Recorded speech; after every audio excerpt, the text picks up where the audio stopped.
In the 2.5 years since the Week Review went dark, I spent a lot of time thinking about what a potential return and future on YouTube might look like. Although I was neck deep in writing and rewriting most of those days, I wasn't sure that that mattered, like whether my autism adventure was the start of something serious or just a one-off among occasional one-offs. Like I wasn't even sure that this was the right place for it. And frankly, much too much brain space was given to the fate of youtube.com/The Week I Review specifically. Like, I had originally planned to keep the channel, but rebrand it so that I wouldn't have to go through the hassle of requalifying for the partner program. And then I thought, probably in a bout of hypomania, that I should go through that hassle. And I made the new channel and announced its existence. And thank you to the 160 folks who subscribed. And also, I'm sorry. But at the time, it felt like the right thing to do. To quote a much earlier draft of the adventure, during the glut of YouTuber retirements at the start of 2024, noted brother of the guy whose book I flew to London to review for even more time than I'm doing this, Hank Green, said he believes that work on this platform should be measured not in videos, but entire channels. The Week Review then was my first LP, my debut season of television, from reviewing the idea of starting a YouTube channel to imagining the paths that I didn't take in the years that followed while discussing everything everywhere all at once. I created a mostly consistent, mostly good, and even occasionally great body of work that deserved an ending, and I'm happy with the one it got. And yeah, sure. But also, this shit isn't in the Louvre. It's not being looped at MoMA. There is no reason to be so precious. Especially when a second season wouldn't have been all that different. Like, why bother treating it like a new show, even if the adventure was serving as a bit of a pilot, since my plans hinged on its success or lack thereof. And golly, what a lack there was. Algorithms called me autistic, they were wrong, underperformed my lowest possible expectations. Months later, I think we have barely eked past half a view for every hour I put into it. And I regret nothing about the hours. The result is fucking awesome, and it's everyone else's loss. But message certainly received. There's no triumphant return coming. Not to YouTube, anyway. And if we're TBHing, and we always are, the idea had lost some luster before the premiere even began, when I was faced with changes made to the YouTube studio in my absence. Particularly offensive to me was having to opt out of, not into, a new automatic dubbing feature. Like, in the abstract, I see the value for bland reaction or beast-style content. The words and delivery only matter so much. But given the system's inability to fully transcribe while automatically censoring the native language, craft can't survive. And taken in concert with the absolute minefield of generative AI, it is part of a clear push to remove humans and humanity from the platform. YouTube wants to be a place where a bot outputs a prompt for a second bot to generate what a third bot might show an actual human, who then engages a fourth bot, but it's actually just the first bot again to get a summary.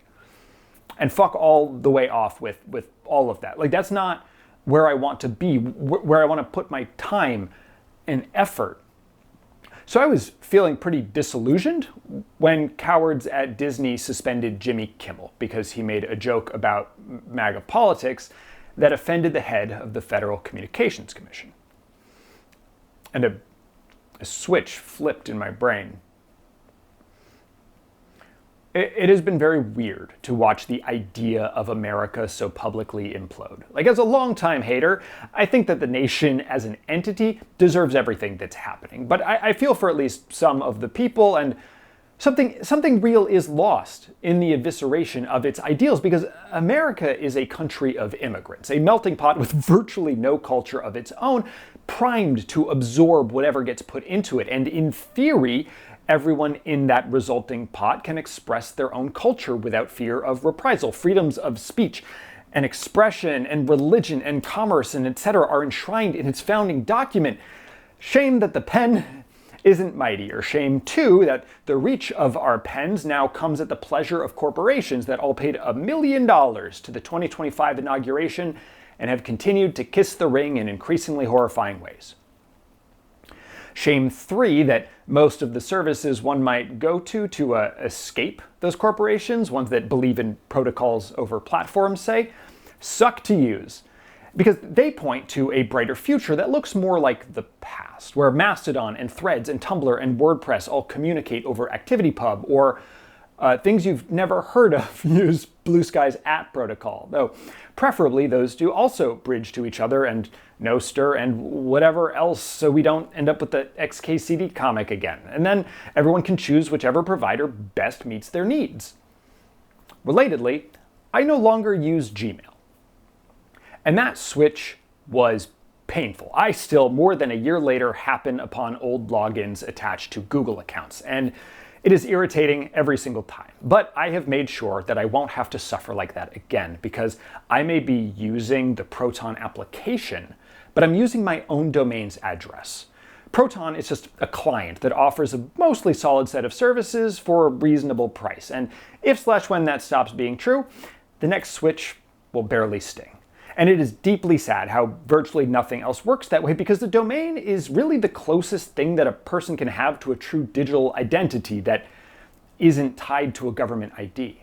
Like, this is why I like the protocol. Why my being @AlecJKM on Blue Sky is more than just an aesthetic improvement over @AlecJKM at whatever server I happen to join through .biz on Mastodon. Like, there's this idea in indie web publishing called Posse, which is violently backronymed to publish on your own site, syndicate everywhere, or post own site, syndicate elsewhere, or some combination thereof. Like, it takes for granted that platforms will fail, and more importantly, fail you. And that the best thing you can do is have a home base that's yours and isn't susceptible to the whims of any given billionaire, and can be the repository for all of your work now and forever, after which you cede that work to as many walled gardens as possible with links back home. Nice idea, awful to implement. Like, if OpenAI made a bot that could be trusted to deal with all those frustrations, maybe I would forgive them subpoenaing the eulogies of the people grieving the 16-year-old boy that their tech convinced to kill himself. Just kidding. Never forgive. Never forget.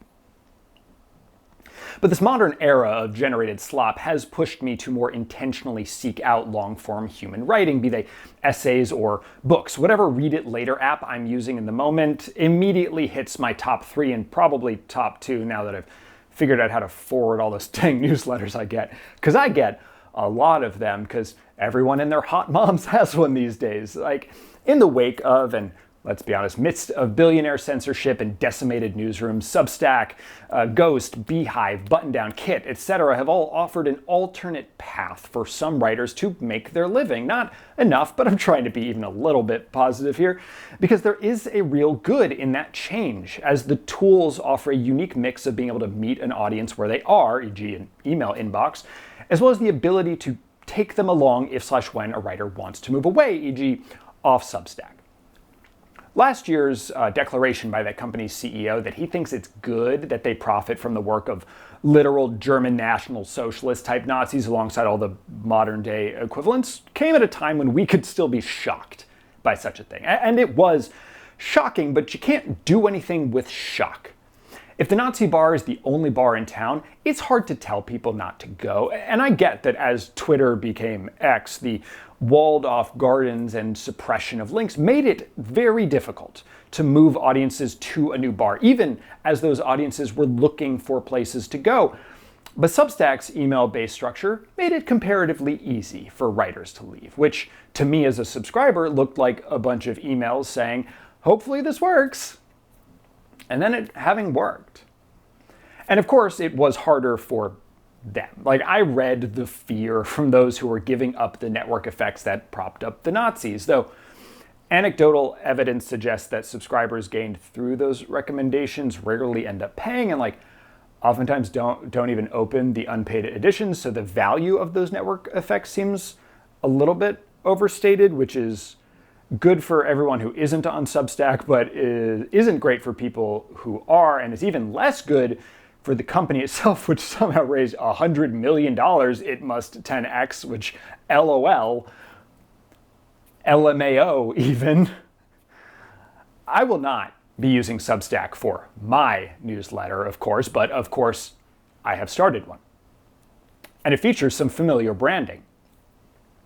My hope is that The Week I Reviewed, the newsletter, accessible via email and also newsletter.theweekireview.com, can be a continuation of the idea that I had in 2018, that youtube.com/theweekireview really couldn't be. Like, not that it's going to be weekly, it won't, not with any regularity, but that it will be the place where I can document and analyze my experiences. What was the most interesting thing I saw, read, did, played, etc. since the last one? That'll be the next subject. Maybe it'll be long, maybe short, maybe a roundup of things, or just musings on the world. Eventually it will be all of those, and hopefully more, because here's the thing. I love writing. It's probably my favorite activity that isn't eating or sleeping. It's why, while sitting in a beautiful bamboo restaurant on the Nam Khan River in Luang Prabang, Laos, I wrote a version of this sentence. Writing was the real appeal of this whole thing to me. I like performing well enough, and it's satisfying to see a finished video, but I forgot how much I fucking hate the logistics. Even my pathetic, like barely counts as editing, just killed me. I'm pretty sure I started complaining about that in like year 2, and it didn't get better. So I'm going back to the thing that I love without any requirement that I do the thing I don't. And on the one hand, that's dumb. I know that, and you know that I know that because you're hearing this right now. I never wanted to have a YouTube channel. I wanted a blog, but I had missed that boat so hard, and I felt like, I don't know, I could still see the ones on the horizon for video. Those recommendation engines, for all of their faults, were my only chance at building an audience. And yeah, of the 16,000 people who subscribed, at least 99.9% found me through the bot. And a somehow larger percentage puts me on like a podcast. And I'm not sure how many folks who will passively experience a video will actively consume writing. Hopefully so. But I don't really want to fully lose that not fully engaged audience. I'm just not really sure how to not, like, a podcast version, a video podcast version, a live video podcast version. The possibilities I kind of feel like they end there, but I don't know. Maybe there will be times where I want to do something more highly produced for the channel and always link back home. We'll see what my brain allows, I guess.